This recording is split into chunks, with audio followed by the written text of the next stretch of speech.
Hello my lovely viewers and welcome back to the magical world. I'm here to discuss a new fan theory that's been going around on the internet recently, so if you don't want to hear about any of those kind of rants about Harry Potter, it's fine. So click away now. For all of you who decided to stay with me and hear about my rants about discussing this new fan theory and saying, okay, certain parts of it I disagree with and think aren't really true, but, could just be me. I'm just, a huge Harry Potter nerd that happens to have a Makusa shirt on, who happens to have her wands with her, and, several of her books, including a cookbook for the Harry Potter book. Just a bit of a nerd. And, just president of the Quidditch team here on campus. No. Anyways, what I'm going to talk about now is the theory that's been going around on Facebook, on Instagram, I believe, as well, and other social media sites, and that my best friend has been arguing with me for a while now about. It's the theory that Snape did not die. So in the last book and in the last movie, the 8th movie, we see the scene, or we read about the scene where Snape is attacked by Nagini and dies. He closes his eyes and everything. So the theory says that Snape is a potions master, so he would know a bunch of potions and poisons that could potentially kill a wizard, and not just a wizard, a muggle. You never know. So he could have easily known an antidote to do that, or known a spell to be like, there's a possibility that Voldemort's going to turn against me because he thinks I'm the next owner of the Elder Wand, so I have to protect myself. So yeah, he's a spy, he should know these things. Okay, I agree with that part. And I don't say that, maybe Snape's alive, that's fine. He could be alive, I don't know. But the second part of the theory that I completely disagree with is the Resurrection Stone. So the part of the theory says that, the reason why we know that Snape's not dead is because when Harry got the Resurrection Stone, he saw his father, his mother, Remus Lupin, his professor, and Sirius Black, his godfather. So you have part of the Marauders, not obviously Peter Pettigrew because he was a traitor, although he did, in the books, save Harry's life, but he's a coward, and Peter's a different story. But I believe that the reason why he didn't see Snape, not just because he wasn't dead, is because Snape was a horrible person to him.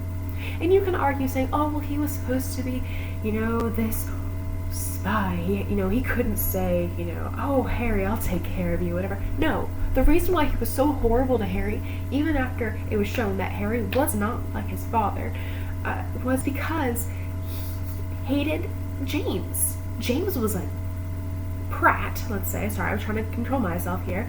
But James was really, really mean. James was a bully to him. James was a horrible person to Snape in school. And so Snape hated him. And then when Lily was, married James, Snape was just really ticked off because he couldn't figure out why on earth would this girl who I'm in love with, who I've been in love with for years now, would marry him. The reason is because James changed. Snape didn't. From the beginning, Snape was horrible. So he hurt Petunia, which, if you don't know who Petunia is, that's Harry's aunt, not Petunia, Lily's sister. And he spied on Lily. He stalked her, honestly. He, was watching her. He, would hang out with her, and then he called her a mudblood. And he tried to apologize to her, but she reached the point where she was like, no, this is not an okay relationship. You have called other people of my blood status mudbloods, but you were like, no, I'm not going to call you until I'm angry, then I'll call you a freaking mudblood. That's an abusive relationship. It's as if, I was in a relationship with somebody who called every other white girl or every other white guy a cracker, but not me. And then it's not as bad as if I was of a different color type and they had a derogatory word for me but didn't call me that until they were angry, but that's still the point. Like, you don't, not saying like a really mean thing. Like, if people call me the B word, like if people call a whole bunch of other people a B word, but didn't call me the B word until they were angry, that is an exact same thing of an abusive relationship. And they weren't in a romantic relationship. Snape wanted that, but she didn't. She saw him as a friend. And then when he did that to her, when he called her a mudblood to her face, which was an extremely derogatory term in that time, and still in the time of Harry Potter, Lily realized, oh my gosh, you're hanging out with these people who are trying to follow Voldemort, who are, cursing people and trying to hurt them. And no, that's not the kind of person I want to be with, And yeah, James can be really horrible sometimes, but he's changed. He changed because he realized he was not a good person. He realized he would not kill Lily if he was a bad person, so he became a better person. He grew up. Whereas Snape, who was completely obsessed with her, did not. And here's another point about Snape being obsessed with her. So, Lily and James, their Patronuses, were complementary to each other. Lily had a doe, James had a hare, a buck, which complement each other. What is Snape's Patronus? A doe, Lily's doe. It's an obsessive love. It wasn't a safe love. And when, my friend argued with me about this entire thing, where he said, oh, no, you gotta understand that, he was first on the scene. Snape was first on the scene at, when Voldemort tried to kill Harry. I said, yeah, he was. That's very right. That's very true.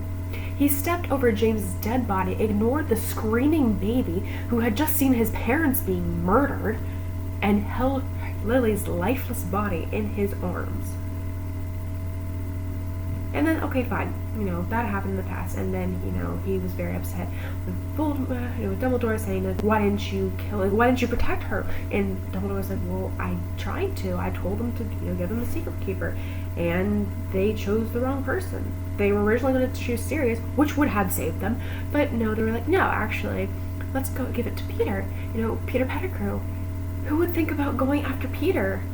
They would think that, yeah, we gave it to Sirius, and yeah, we'll do this so that we can save, Pettigrew and make sure he's okay, but he'll be our secret keeper because we trust him. And they put their trust in the wrong person because Peter went after the person with the most power and betrayed them all, and that's why they're dead. So, Snape was like, well, I can't do this, just kill me. And Dumbledore was like, no, their son's alive. You saw their son. You went into their room and watched her son screaming about, oh my gosh, my parents are dead. I'm 1 year old. My parents are dead. What do I do? And no. This horrible, nightmarish creature came into the room and tried to kill him. Yeah. So Snape begged for death from Dumbledore, and Dumbledore said, no, you can take care of their son. Be my spy to make up for what you've done. Because Snape was the reason why Voldemort heard part of the prophecy that Professor Trelawney told Dumbledore. I bet you guys didn't know this because I'm a nerd. So what happened was, Professor Trelawney went into one of her states where she actually told a prophecy instead of the "you're going to die" kind of thing, which, love her. I love the actress. She was really good. But she was talking to Dumbledore, and suddenly she went into that state and started telling the prophecy, but Snape only heard part of the prophecy. Now, there were two people in it, and this is also part of another explanation behind why I'm a little ticked off at Snape, and why I don't think he was a really good person.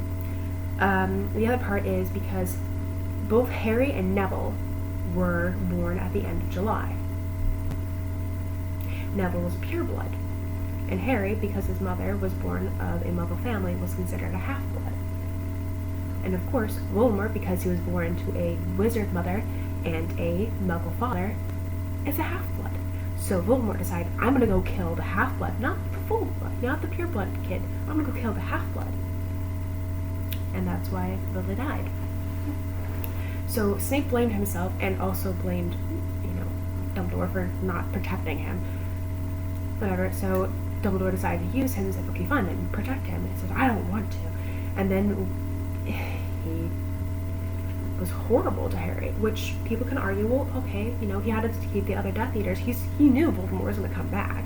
He had to keep the other Death Eaters, thinking that, oh yeah, I'm still part of your team, I'm still part of this, but I have to be, under Dumbledore's orders, I'm actually a spy for you guys. I was a spy all the time for Voldemort because I knew he was going to come back in power. Duh. No. Fine. Okay, I'll agree with that. But why was he so horrible to Neville? He was Neville's Bogart. So when Professor Lupin in the third year came in and said, all right, guys, we're going to go and defend against the Bogart. You want to know how to defend against this? You say, think of the funniest thing you can think of and say ridiculous, which is a ridiculous charm. Spell to use. Puns. And make it funnier, to make it not as scary. And what was Neville's Bogart? Snape. If you bully a child so much that their worst fear is you, you're not a good person. I don't care if you know, oh, actually, I've been a spy all the time, and I've been working for Dumbledore on the good side. No, he didn't have to be so horrible to Neville that his worst fear was that. He didn't have to be so horrible to Hermione that her, psyche was possibly ruined in a certain way. And the fact that she was so ashamed of her teeth and everything that she grew them shorter. So when she was cursed, where her teeth were growing out further and further, so that it looked like huge beaver's teeth, the poor thing, and she ran off to Madame Pomfrey at the medical area to go get her teeth fixed, so to stop that spell from occurring to her. She went in and she was like, no, just keep going until it looks normal, even though her parents, who were dentists, wanted to do it the Muggle way.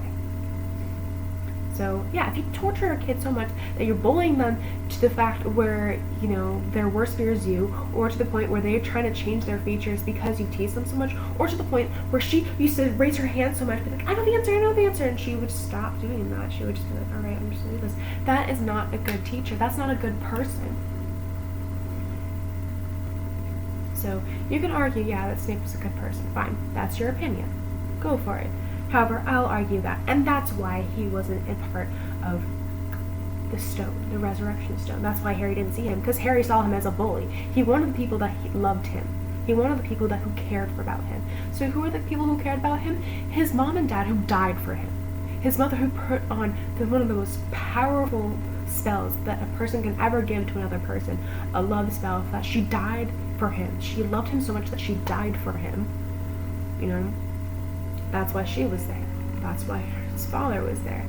And then the other two people, of course, Sirius, his godfather, who for a while he thought was trying to kill him, but then realized, oh my gosh, you have been trying to save me, take care of me, and you really did care about me. If he'd grown up with Sirius, oh my gosh, so many things could be so much different.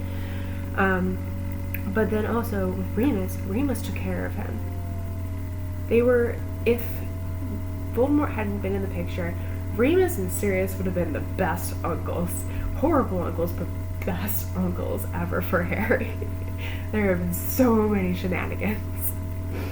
So, and then the other parts of the theory, of course, were that Snape's body wasn't found in the Great Hall along with everybody else, which I understand. Yeah, I'll agree. Maybe Snape is alive and he just ran off and stayed somewhere else. We already know that he can turn into a bat.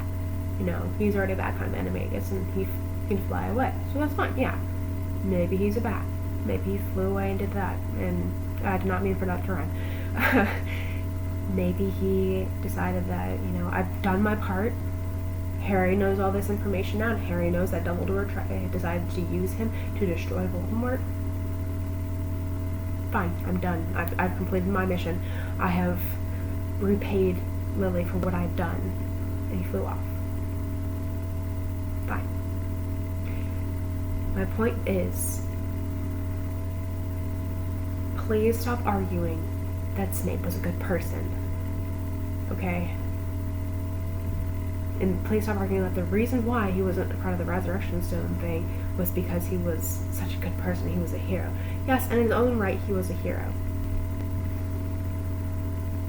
But he was also a horrible, horrible boy for so many years that he caused psychological damage to children. So I hope you'll enjoy my little argument that turned out to be almost 15 minutes long about Snape and why he's not a good person. But yeah, I agree. Maybe he's alive. That's great. I wonder if we're going to see anything about that or not, or if we're just going to have to wait for our next Harry Potter fix with the next Fantastic Beasts and Where to Find Them movie. So until then, I'll see you guys later, and I hope you'll have a wonderful, magical day.